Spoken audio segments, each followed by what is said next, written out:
സ്വലാത്തുൽ ഫാത്തിഹ അനുഗ്രഹം. സ്വലാത്തുൽ ഫാത്തിഹ ചൊല്ലുന്നവരുടെ റഹ്മത്തിന്റെ മലക്കിനെ നൽകിത്തരും. എല്ലാവരും ഒരു കുപ്പി തേന് വാങ്ങണം. 22 കൊല്ലം പാണ്ടിക്കാരാണ് സംസാരം നഷ്ടപ്പെട്ടിരുന്നു. ഉമ്മയും മജലിസിലുണ്ടോ? 22 കൊല്ലം സംസാര ശിക്ഷ നഷ്ടപ്പെട്ടിരുന്നു. തിരിച്ചു കിട്ടി. വൈക്കത്തുന്ന ഒരു സഹോദരൻ, ഒരുപാട് വൈക്കത്തുന്ന സഹോദരൻ 11 കൊല്ലം പ്രായം കുറച്ചയക്കണേ മക്കളുടെ 11 കൊല്ലം 11 മകസ് നീക്കി വെച്ചു. കൊടക്കാട് വന്നിരുന്ന മക്കളുണ്ടാവും പറഞ്ഞു. 11 കൊല്ലം പ്രദേശം ഭാര്യ ഗർഭിണിയാണ്. ഇവിടുത്തെ തേനാണ്. ഞാനിങ്ങനെ കയ്യിൽ 3 കുട്ടികളുണ്ടാവുന്നല്ലേ. 11 വർഷത്തിന് ശേഷം ഗർഭിണിയാണ്. അപ്പൊ തേന് നിങ്ങളെ കയ്യിൽ കിട്ടും. അപ്പൊ 2 ബോട്ടിൽ തുറക്കുക.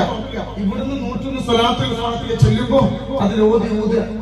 അത് മാത്രമല്ല, ഞാൻ ലൈവിൽ പറഞ്ഞു, ഞാൻ 10 യത്തീം കുടുംബത്തെ ഏറ്റെടുക്കുന്നുണ്ട് എന്ന് ഞാൻ പറഞ്ഞു.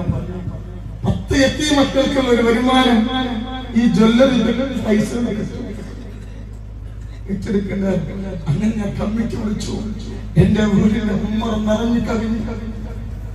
എന്റെ വീടിന്റെ ഉമ്മറം ഒരാളൊരു കമ്മിറ്റി വിളിച്ചാൽ ഏകദേശം 10-50 ആളെ പങ്കെടുക്കുള്ളൂ. 100 ഹബീബ് തങ്ങൾ കമ്മിറ്റി വിളിച്ചാൽ 500 കൂടുതൽ ആളുകൾ കമ്മിറ്റി വിളിച്ചു.